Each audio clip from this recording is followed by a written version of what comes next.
Hi guys, I'm Laura and this is Matt, and we are going to give you our top 10 reasons today of why we are leaving traditional sticks and bricks home and we're going to go RV living.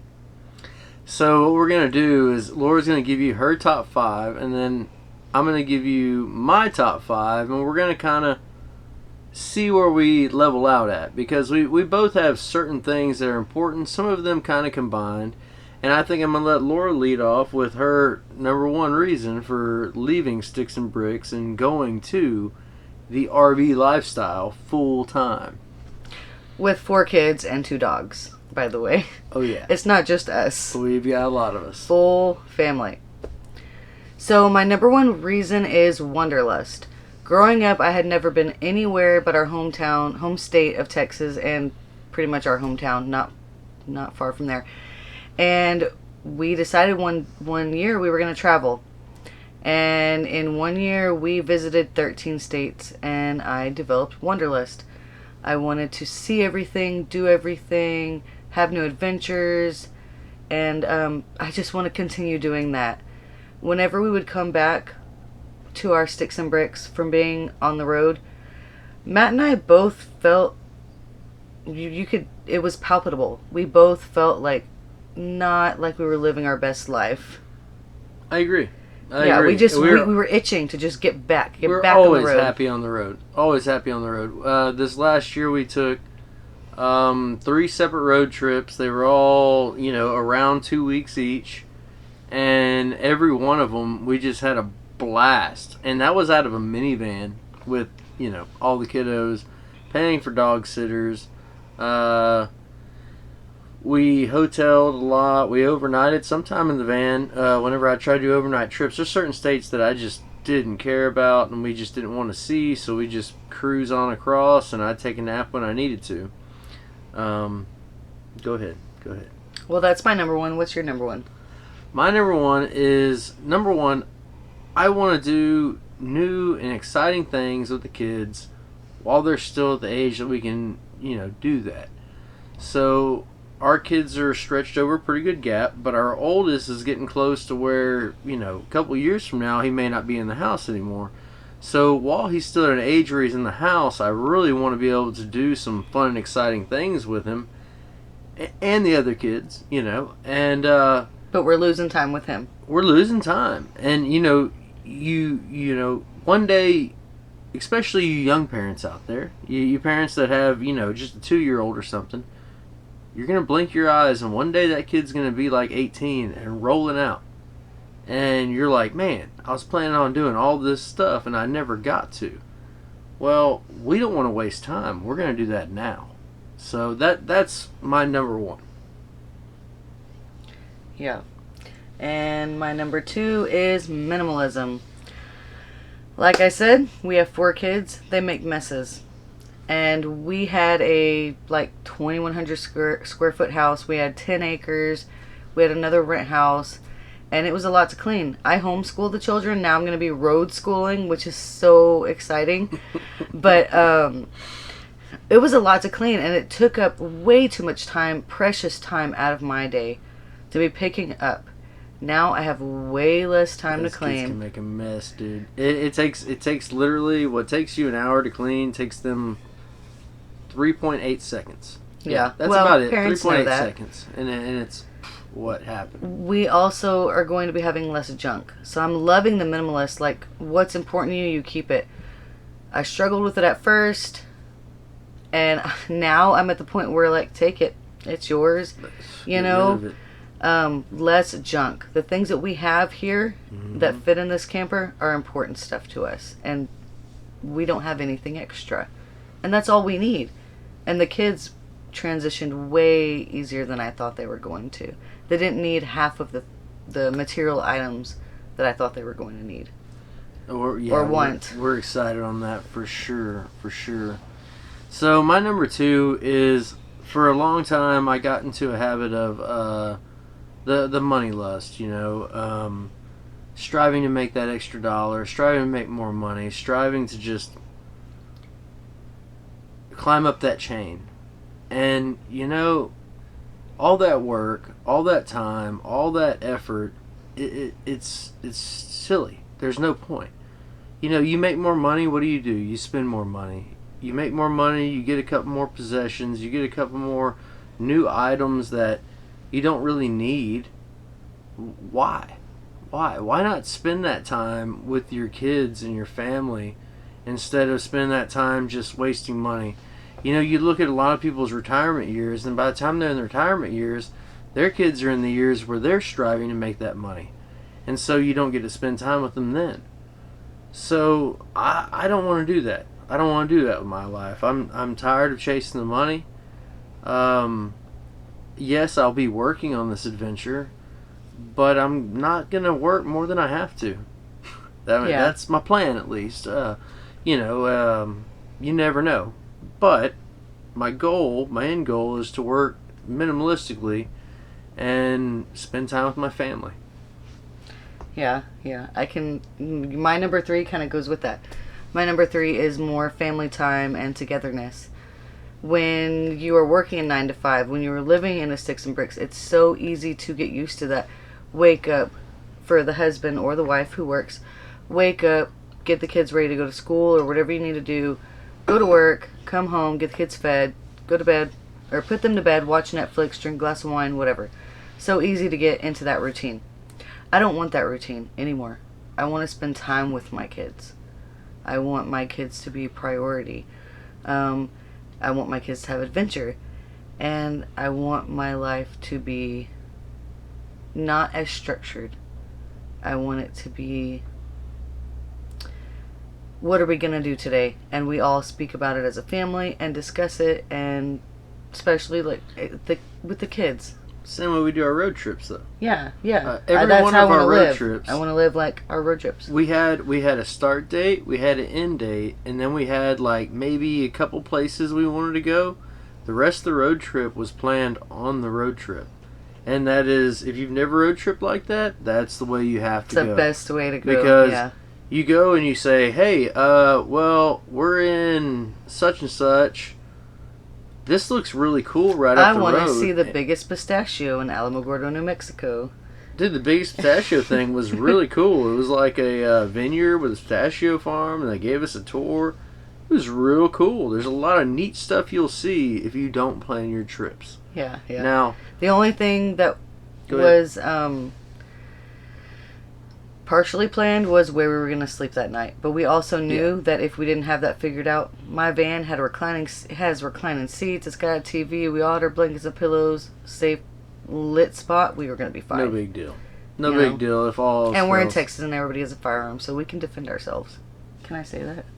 It's cool. Okay. Number 3. So if all of y'all are looking at us thinking funny, let me turn on my other camera so I can take a shot for you so that you can see what we're doing here. Picture. I get scatterbrained if I don't have things set out for me. I'll put this on like in a sidebar, but I've got a monitor right here with some talking notes. We're not we're not used to this. We're new to it, so we're still learning. So we kind of put some talking notes. Otherwise, we would be all kind of confused. My next one was health, mental and physical. So. Mental and physical health? Yes, mental and physical health. Because you get to the point where I was working some jobs for a while where they were like 12 days on, 12, 14, 16-hour days and 2 days off.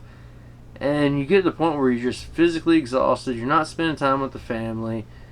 And then your physical health will start going down also because of stress and worrying about keeping up with the Joneses and buying the newest toy and buying the newest gun or buying the newest what have you and having the newest vehicle. It doesn't matter. You get to the point where you think about it too much, affecting your mental health, and then your mental health stresses you out to affect your physical health, and just not sleeping at night messes up your physical health also. So there's no point in all that.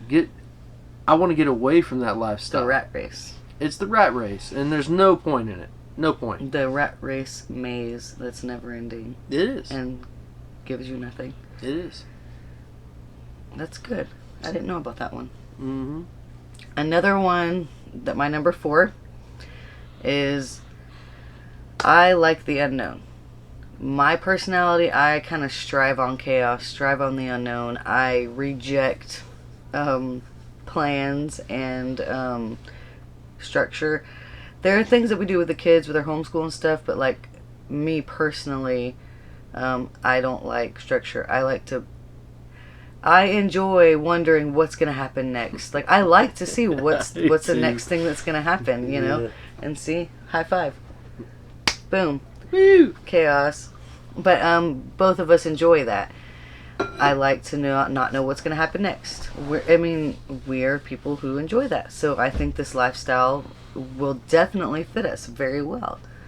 And that's pretty much the gist of my number 4. Is I just Okay. like chaos.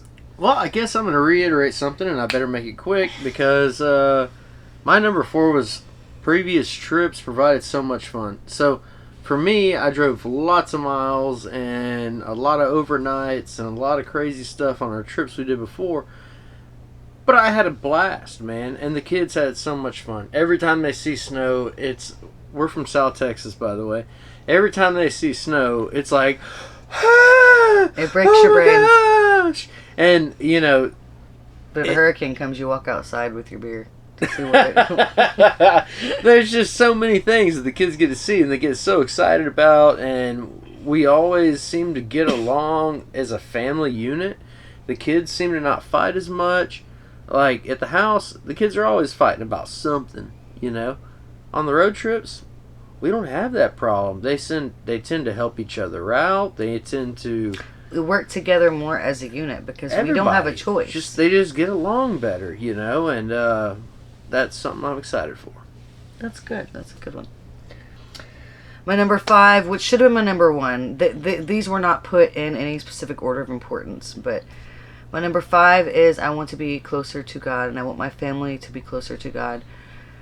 Like I was talking earlier about having your routine and doing what you want, even that takes away from your Creator and spending time with Him and thanking Him for all that He's done for you, and just praying and having a relationship with Christ.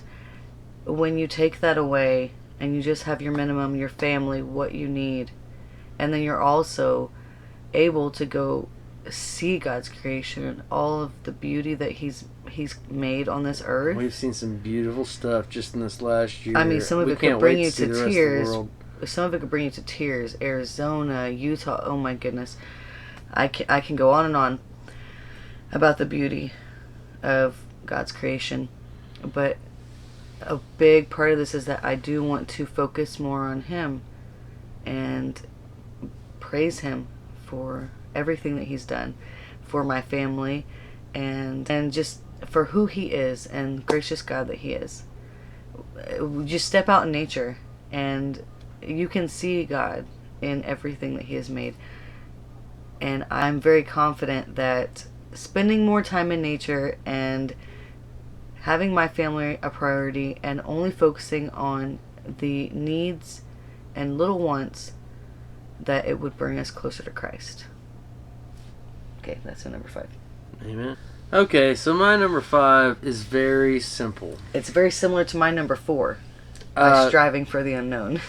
It's very simple, but it's a little bit more adventurous than Laura's. But I'm always up for adventure because the next new excitement, the next new thing, I'm always excited. You've been like that your entire life. I have. Before I met you, Megan was like, not before I met you, before I married you, Megan made a comment to me, and she was like, what's his next project going to be? And as being married to you, like he always has something different going on. Always something new.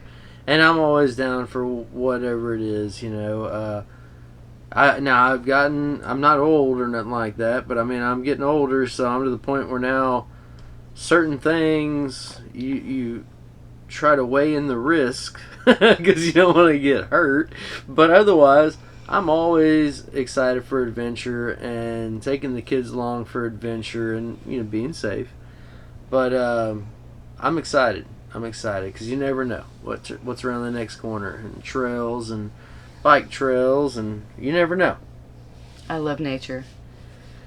I'm so excited about seeing all the nature.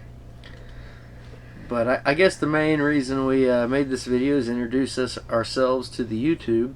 And this is for friends and family too. We've had several friends and family ask us to document our travels. They're gonna miss us. We'll have a video of our goodbyes with them, and just 2 weeks away. yeah, we're getting close. Yep. We're getting close. We've been living in the RV already now for over a week, maybe a week and a half. I don't know. Just to kind of get comfortable with it and make sure everything's going to work and the kids are going to sleep good. And, you know, if there's any last minute Amazon orders we need to make. And just getting all that taken care of. And it looks like it's going to work out pretty good. Now, of course, we're stationary right this minute, but 2 weeks from now, we're heading out. Yep. Make our long trip out of Texas. If you're from Texas, you know how big Texas is. It's going to take us forever just to get out of Texas. It takes a long time to get out of Texas. But so that's it. That's us. And I hope that this benefited you if you're thinking about full-time living, or if you're just curious and you're a family member and wondering why we're being crazy people. There's some answers for you. And our next video, I don't know what our next video is going to be, but we also have some renovation videos, just videos of our experiences. We're going to show you the good, the bad, and the ugly, everything straightforward, you know, and we're not going to sugarcoat anything. Mm-hmm. So we'll have all that for you. That's really weird. That's really weird, dude. Why? You look like a creepy person. Oh, then what are you supposed to do? Bye. Okay, you ready? You did this. Bye, bye. Are you ready? Dude, we should put bloopers at the end. We can. Are you ready? That was creepy. Are you ready to say bye? Just say bye. Bye. Who are you? I tell you, dude, it doesn't work for me. It doesn't work. Like and subscribe to follow us and see our next adventure. Peace. There you go. You did it. High five. We did okay.